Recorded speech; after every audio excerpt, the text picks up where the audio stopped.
paz do Senhor Jesus, meus irmãos. É um prazer novamente estar aqui, sempre um prazer. Nossa casa, lugar de adoração.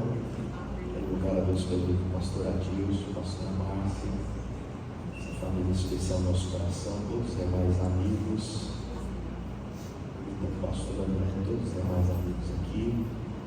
Você trouxe a palavra de Deus, amém? Vamos ler o texto em Atos dos Apóstolos, Atos, capítulo 1. Pastor Rodrigo, Deus abençoe a sua vida, viu? Atos, capítulo 1, versículo de número 8.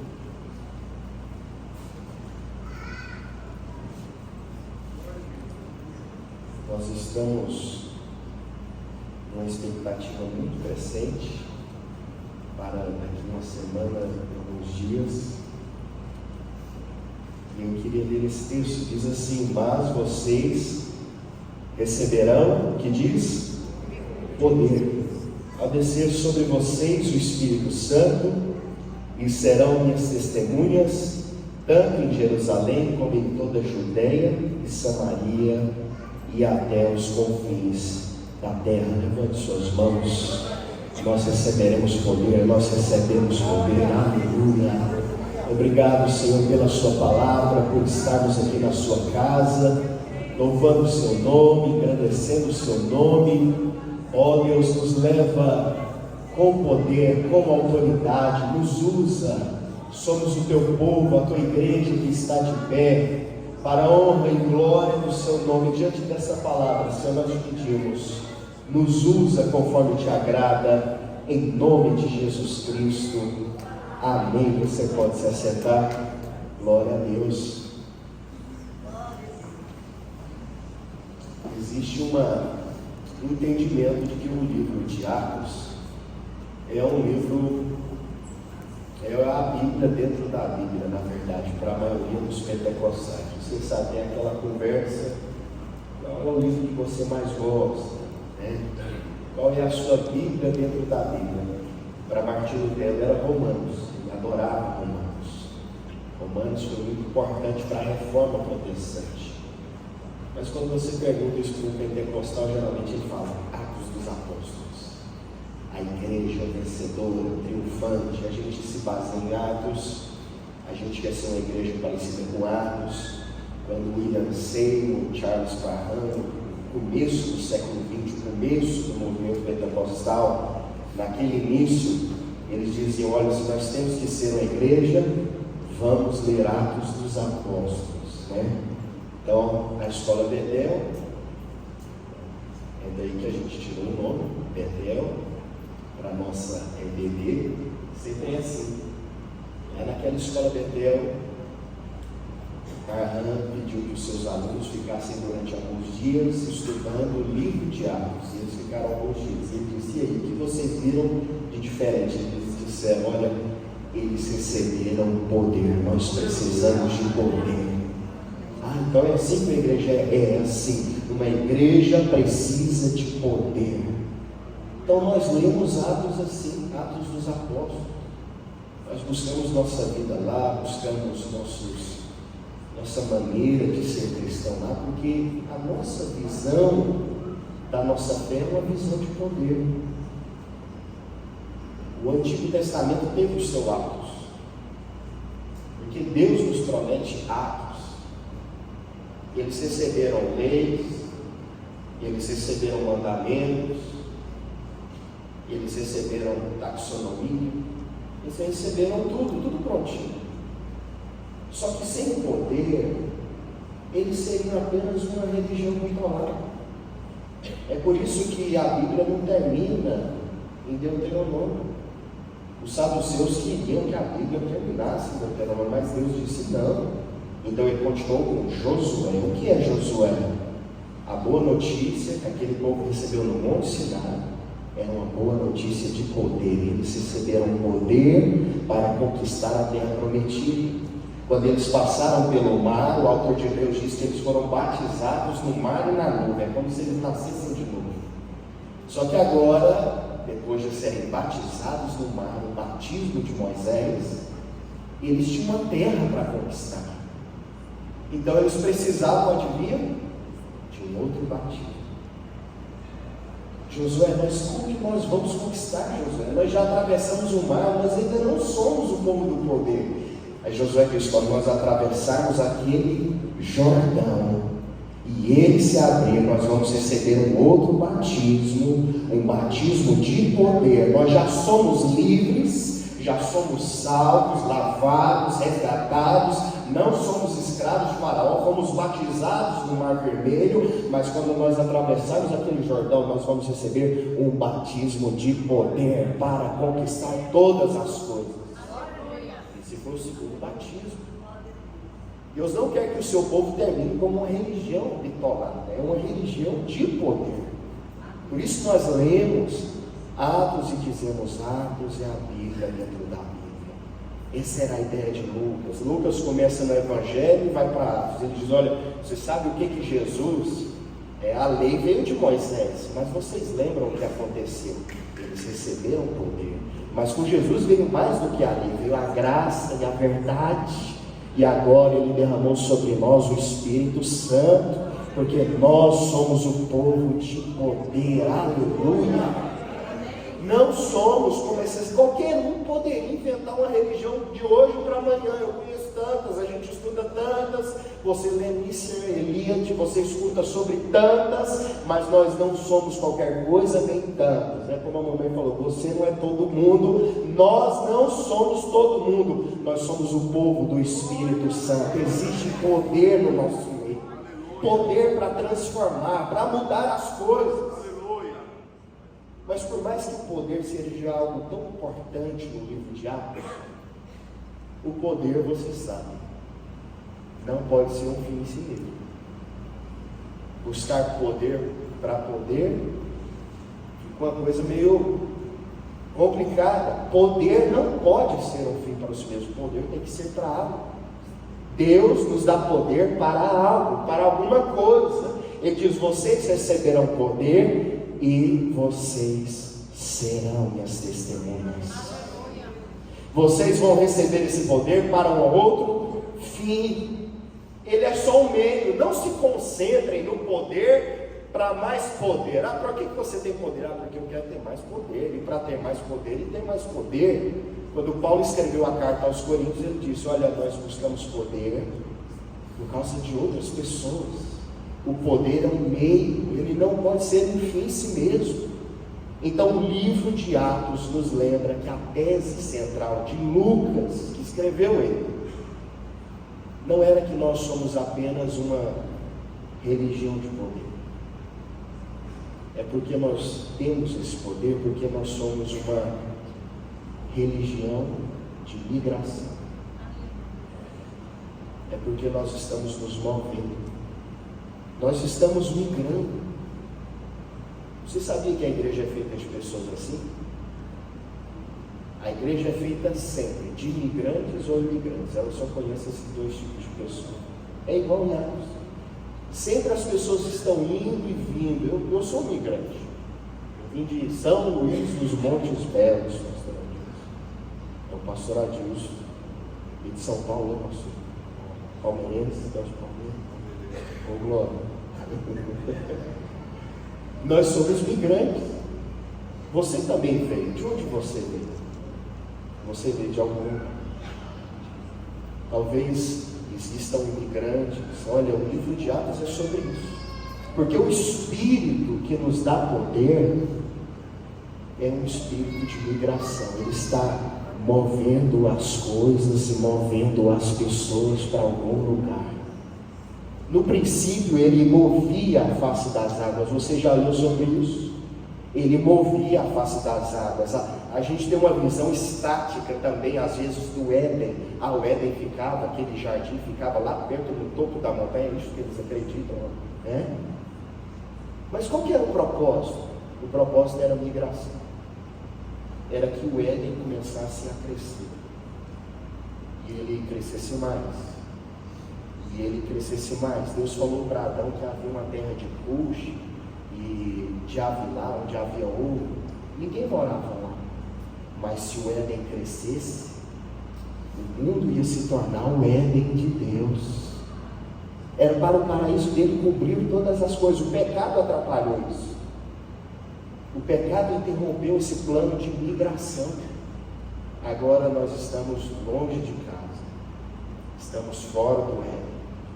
Mas eis que o Cordeiro de Deus, aleluia, o segundo Adão, glória a Deus, está nos levando de volta para o paraíso. Não somente um paraíso parado, estático, mas um paraíso que desce, os novos céus e a nova terra. E esse paraíso não vai só cobrir os limites dessa terra, ele vai cobrir os limites do cosmos. Será um novo céu, tudo será novo e diferente, e esse plano vai ser consumado. Glória a Deus, aleluia. O Espírito está em movimento. A visão sobre Deus e sobre o que Deus está fazendo não é uma visão estática. O Espírito renova a face da terra. Você lembra o que Jesus falou para Nicodemos? Ele disse: Nicodemos, eu vou te explicar o jeito que essas pessoas que recebem poder, que nascem do Espírito, elas começam a se mover. Aleluia. Elas começam a ir para algum lugar. Elas estão indo, porque elas nasceram do Espírito, Nicodemos. Como é que alguém nasce do Espírito? O Espírito é como o vento. Você vê o vento, você não vê de onde ele vem, nem para onde ele vai, Nicodemos. E assim é aqueles que são guiados pelo Espírito. Glória a Deus. Eles estão indo, e aonde quer que eles vão, eles são embaixadores, eles são pregadores, eles são servos de Deus. E eles estão indo, o Espírito está fazendo eles se mover. Ele faz tudo se mover. Não existe nada parado no sentido absoluto nesse universo. Não sei se você já parou para pensar nisso. A gente fala, aquilo está parado, aquilo está em cima da mesa e está parado, aquilo está parado. Só que esse termo é um termo relativo. De acordo com as leis da física, da química, tudo está no processo de aceleração ou desaceleração. Não tem nada parado. A gente estudava os livros da física, no ensino médio, a gente viu o sistema solar assim, como se fosse um plano, né? Você pensa, nossa, ele fica, os planetas ficam assim e ele fica estático. Só que a ideia não é que o sistema solar ele é plano assim. Ele é como se fosse uma espiral. O Sol demora bilhões de anos para contornar essa galáxia. E essa galáxia não está parada, não tem nada parado nesse universo. Nem o Sol, nem o sistema solar, não existe nada estático. É como se tudo estivesse girando numa espiral. Nada está parado. Por que Deus criou um mundo assim? Você lê as histórias dos antigos homens de Deus. Abraão, sai da sua terra, você não pode ficar, vai para outra terra que eu vou te mostrar. Eu vou levar vocês, agora vocês têm que sair daqui do Egito. Aí o filho de Deus vem, aí o anjo de Deus diz: José, leva o seu filho para o Egito. Mas acabou de chegar em Belém para o menino nascer. Vocês têm que migrar, vão para o Egito. Eles vão para o Egito, ficam lá, aí Deus diz: agora vocês têm que ir de volta. Aí eles voltam. O filho de Deus viveu como migrante a vida inteira. Aí ele vai para Nazaré. É por isso que o povo estava confuso quando ele pregava, dizendo: quando o Messias vier, eles disseram: olha, Senhor, ninguém sabe de onde o Messias vai vir, porque a gente leu na Bíblia, Miqueias disse que ele ia nascer em Belém, e aí a gente sabe que ele ia vir do Egito, porque Osés disse que o meu filho vem do Egito. E também teve uns rabinos que leu Juízes, e para eles Nazareno e Nazireno é a mesma coisa. Então ele vai vir de Nazaré também, ninguém vai saber de onde ele veio. Mas eis que Jesus veio de Belém, do Egito e de Nazaré. Ele andou a vida inteira. Ele veio dos 3 lugares. Ele era um migrante. Deus está se movendo. A visão sobre Deus não é também uma visão estática. Aristóteles dizia: eu sei que jeito que é Deus, é um motor parado, imóvel. Essa não é a nossa visão sobre Deus. Deus colocou tudo em movimento. Ele disse: haja luz, e agora tudo está movimentando. Atos 17, Paulo diz: por causa de Deus nós vivemos, nos movemos e existimos, graças a Deus, aleluia. Tudo está movendo. Por isso, não existe gente sem importância, nem lugares sem importância. Amanhã você pode vir aqui de manhã na Vila Boa, né? E depois você vai estar em outro lugar, e depois em outro. Mas aonde você estiver, seja um embaixador de Deus, cheio do poder do Espírito Santo. Aonde você chegou, esse é um lugar importante, aleluia, glória a Deus. Ah, pastor, eu me vejo assim como alguém sem importância. Não, para a Bíblia não existe ninguém sem importância, nem lugares sem importância. Uma coisa só é importante: ser a pessoa de Deus, no lugar de Deus para mim, aleluia. Isso é importante. Essa é a tese de Lucas. A tese de Lucas é a tese dos fariseus. Vocês têm que cuidar de Jerusalém, e depois vocês conseguem cuidar até de Samaria, e vocês vão indo, e vão indo, e vocês vão conseguir. Quem sabe vocês vão chegar até os confins da terra, vocês vão alcançar. Então tudo é um processo de aceleração e desaceleração. Pastor, eu não entendo de física. Você entende de menino? Eu tenho menino. Fala assim: ó, esse menino seu, eu tenho 3 meninos. Pastor, esse menino seu está parado. Eu falo: não, meu irmão, ele só está desacelerando. Glória a Deus. Não tem nada parado aí. Tudo está se movendo.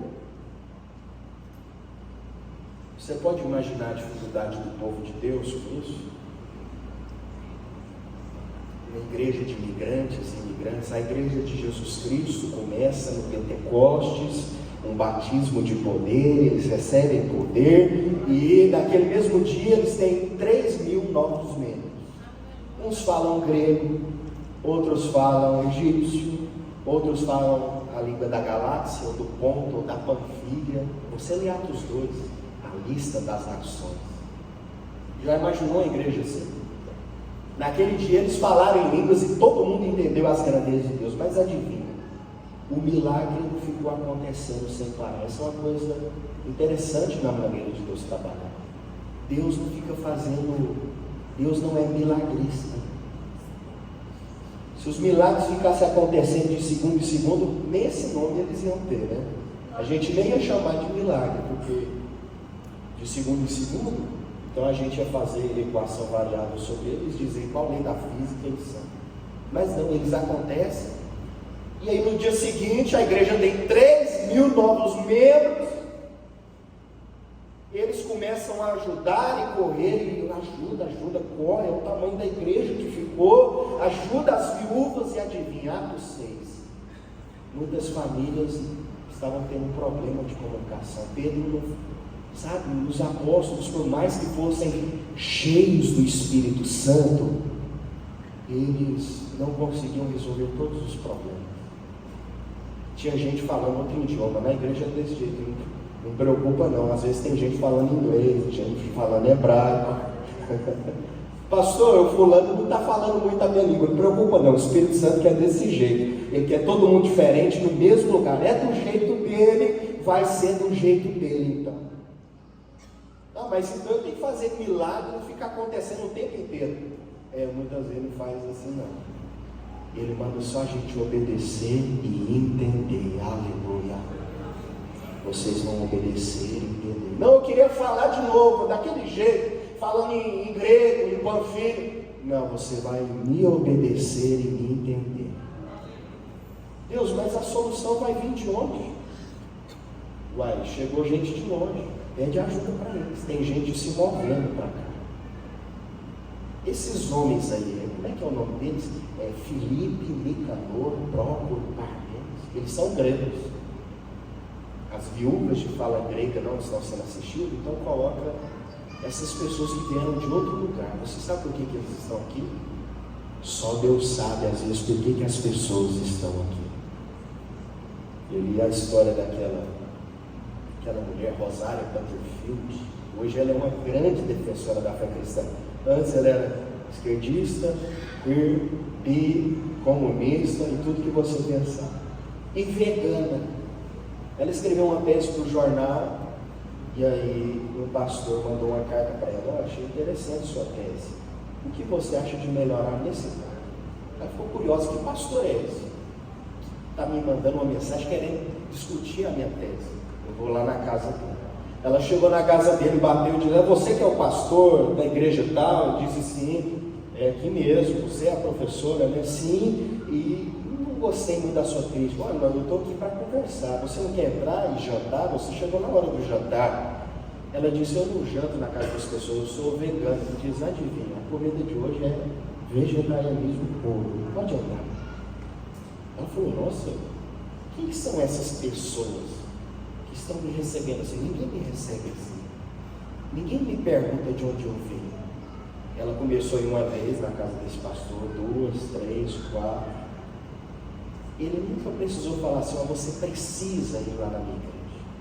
Um dia ela acordou de manhã, olhou para sua parceira e disse: eu estou deixando essa vida e eu vou para a igreja, eu vou ouvir a palavra de Deus. Ah, mas será que eles vão te receber lá? Vão. Eu já estou há 2 semanas espionando a igreja. Eu paro, fico olhando que hora que abre o culto. Eu estou achando estranho isso. Eu estou espionando a igreja para saber que horas que eles estão abertos. Eu estou dando a Deus para você. Eu estou indo para a igreja. É uma escola bíblica dominical. Ela sentou lá, está todo mundo adorando e as pessoas: quem que é essa pessoa? Você muitas vezes não sabe de onde as pessoas estão vindo, né? Mas Deus sabe de onde elas estão vindo. Deus está mudando a história delas. Talvez Pedro, os apóstolos disseram: esses homens que falam grego, Filipe, Nicanor, quem são eles? Filipe é um nome meio grego, era o pai daquele rapaz Alexandre, que Aristóteles educou, e depois o povo começou a chamar esse Alexandre de Alexandre Grande. É de lá que esse Filipe veio? É de lá, parece que ele fala grego.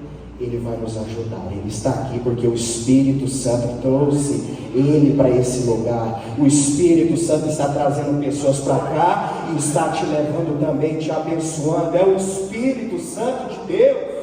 Levante as suas mãos nessa noite, em nome de Jesus Cristo. Você é alguém guiado pelo Espírito Santo. Você é bênção de Deus. Essa semana tem alguém que vai perguntar de onde você veio. Você vai dizer: o Espírito soprou sobre mim. Eu sou uma pessoa do Espírito. Eu fui na igreja e eles disseram que nós somos o povo do Espírito. É por isso que eu estou aqui, para abençoar a sua vida. Aleluia, glória a Deus.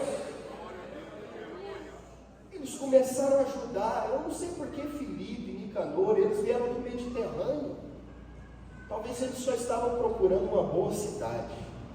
Abraão procurava uma boa cidade. A gente está migrando, movendo. Deus disse: Abraão, estou fazendo uma grande cidade. Abraão foi e disse: Deus, mas é aqui. Eu queria ir para a cidade que o Senhor construiu. Aleluia. Hebreus 11:10 diz: Abraão estava esperando a cidade de Deus. É por isso que a gente fica com esse desejo. Sempre quando a coisa dá errado, a gente pensa: eu podia ir para uma nova cidade. Abraão tinha esse desejo, ele errou muito, ele cometeu muita idolatria, ele queria um outro lugar, ele queria renascer em outro lugar. Eu me lembro de um homem que cantou uma história mais ou menos assim, o nome dele é Johnny Cash.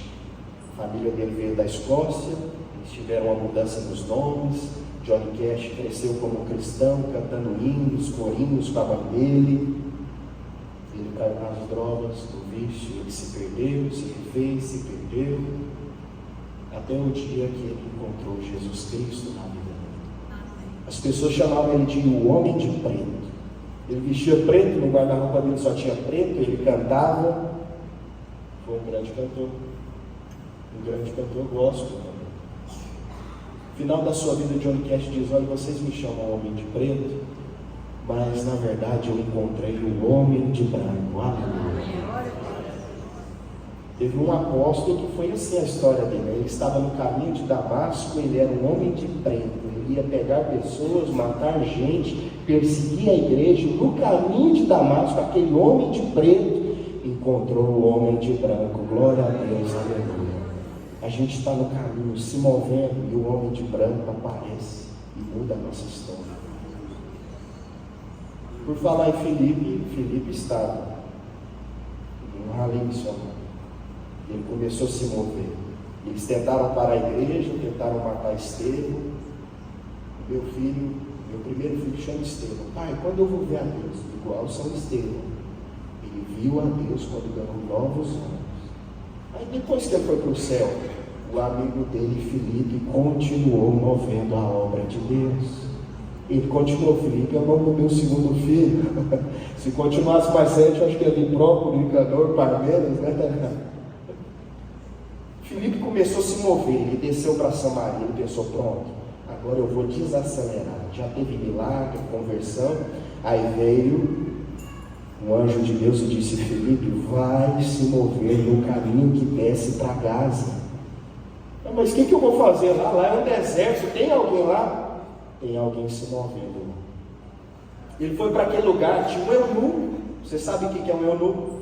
O eunuco é alguém que não pode ter filhos. E ele era um eunuco imperial, ele servia, ele atravessava fronteiras, ele ia para tantos lugares, ele se movia tanto, aquele homem, ele se movia e não achava a resposta. Inclusive, por ser eunuco, ele não podia acessar muitas coisas sobre o templo ou a lei, mas ele estava lendo a lei, ele estava lendo os profetas. Aquele homem tinha sede de viver, ele estava se movendo procurando a resposta. Ele queria uma resposta e ele estava lendo o profeta Isaías. E de repente ele viu que um homem começou a se mover do lado dele, era Filipe. Ele começou a correr do lado da carruagem e dizer, você está entendendo isso que você está lendo? Ele disse, como que eu posso entender? Não tem ninguém para explicar para mim. Ele disse, eu posso, eu estou me movendo aqui para explicar isso para você. Ele subiu na carruagem, o homem disse, quem que é esse homem que Isaías está falando? Parece que ele andou muito, parece que ele se movia, ele era um migrante igual eu, ele estava se movendo e ia... Sim, ele era desse jeito. Por que aqui diz que ele levou os nossos pecados e que ele não pode ter filhos? Essa história parece um pouco rara. Aqui diz, no texto hebraico, na verdade a tradução é literal. E quem falará da sua descendência que foi cortada? Ele não teve filhos. Quem é esse homem? A história dele me lembra a minha história. Eu vou te contar a história dele. Esse homem é Jesus Cristo, e ele pode dar esperança para você, se esse é o seu problema. Esse buraco dentro do seu coração, Jesus vai preencher esse buraco dentro do seu coração. Essa falta de sentido que você tem, Jesus vai preencher essa falta de sentido na sua vida. E alguém recebendo essa palavra nessa noite, aleluia. Jesus é a resposta. Apenas continue se movendo no poder do Espírito e deixa Deus usar a sua boca para dizer para alguém, Jesus é a resposta, Jesus é o caminho, Jesus é a solução. Aquele homem naquele dia foi batizado e disse, eu quero, Filipe, eu quero ser batizado, tem alguma coisa para me impedir? Não, nada pode te impedir mais, nada vai te impedir de mover mais, aleluia. E ele batizou o eunuco e adivinha, o Espírito de Deus arrebatou Filipe e levou ele para outro lugar. Mas senhor, como que termina a história do eunuco? Acabou? Não, diz aí uma coisa, ele continuou o seu caminho. Nós abençoamos as pessoas e elas continuam o caminho delas, aleluia. Nós damos a resposta e os pés tortos se endireitam e ela continua o caminho dela, aleluia. Se coloque de pé nessa noite, eu quero orar por você. Aleluia, Deus é bom e a sua misericórdia dura para sempre. O Espírito de poder é o Espírito que está movendo todas as coisas sobre a face da terra. Oh, em nome de Jesus Cristo, levante as suas mãos. Oh, que o Senhor esteja conosco nesses dias. Que o Senhor esteja derramando do seu poder sobre nós esses dias. Oh, em nome do Senhor Jesus Cristo, que você se mova no poder do Espírito Santo. Seja na direção da sua casa, do seu trabalho, a qualquer lugar onde os seus pés colocarem, Ele lavou esses pés. Ele redimiu esses pés, Ele sarou esses pés, Ele deu direção e propósito para esses pés. Então sai da frente que agora eu quero andar, glória a Deus, aleluia. Sai da frente, inferno, que agora você vai andar para a glória de Deus. Você vai se mover num outro espírito, num outro poder, no poder da graça, do evangelho, do reino de Deus. Que Ele te abençoe, que Ele derrame graça e refrigério sobre a sua vida. Se você crê, aplauda o nome do Senhor Jesus Cristo.